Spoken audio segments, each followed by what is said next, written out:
इस फिल्मी दुनिया में कहीं न कहीं लोग वायरल होने के चक्कर में क्या कुछ कर जाते हैं, शायद हमें पता भी नहीं होता है। अभी आपको स्क्रीन पर एक साइड में एक फ़ोटो दिख रहा होगा जिसमें एक लड़की एक कुतिया की दूध पी रही है। दूसरी तस्वीर अगर आपको दिखाऊँ तो एक लड़की जहाँ पर एक कपड़े उतार रही है। तीसरी दिखाऊँ तो कुछ भी ऐसी ही है। तो क्या हमारा समाज अभी इसमें सिमट कर रह जाएगा? क्या हमारा समाज अभी सोशल मीडिया को दौर में वायरल होने के चक्कर में कुछ भी करने को उतर आया है?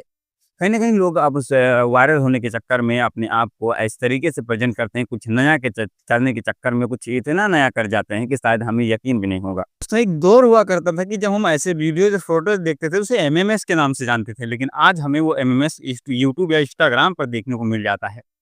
एक बात और कही जाती है कि हम ऐसे एमएमएस वाली लड़कियों को वेश्या कहा करते थे, तो क्या अब हमारा पूरा समाज वेश्या में बदल जाने वाला है? वाक़ई एक विस्तार से समझने की बातें हैं कि क्या हमारा समाज अब पूरी तरह से वेश्या में बदल जाएगा? हमारा समाज अब इसी में सिमट कर रह जाएगा? तो कहीं न कहीं हमें इस चीज़ पे जागरूकता फैलाने की कोशिश है, हमें इस चीज़ में जागरूक होने की कोशिश है कि कहीं न कहीं अब हमारे जैसे पहले होता था कि हमारे घरों में बच्चियों को कुछ और चीज़ें सिखाई जाती थी, उनके संस्कार होते थे, लेकिन आज वो चीज़ें सारी मरती जा रही हैं।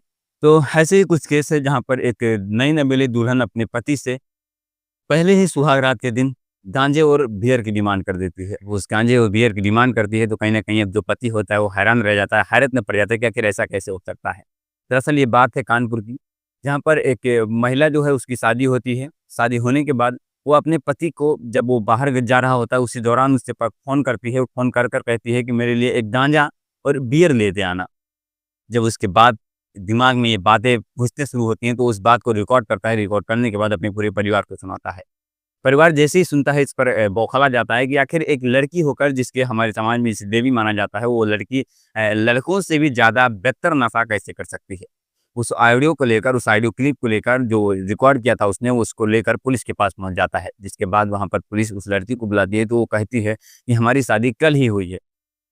साथ ही वो कभी-कभी कहती है कल हुई है, कभी आज हुई है। जब पुलिस पूछती है कि क्या तुम्हारे पास कोई एविडेंस है इसका, कोई फ़ोटोज़ है या कोई ऐसी चीज़ें हैं जो कोई लिखित प्रमाण दी गई हो कि अब दोनों की शादी हो चुकी है, अब दोनों शादी के बंधन में बंध चुके हैं। तो वो कहती है कि हमारे पास ऐसी कोई सबूत नहीं है, हमारे पास ऐसी कोई है।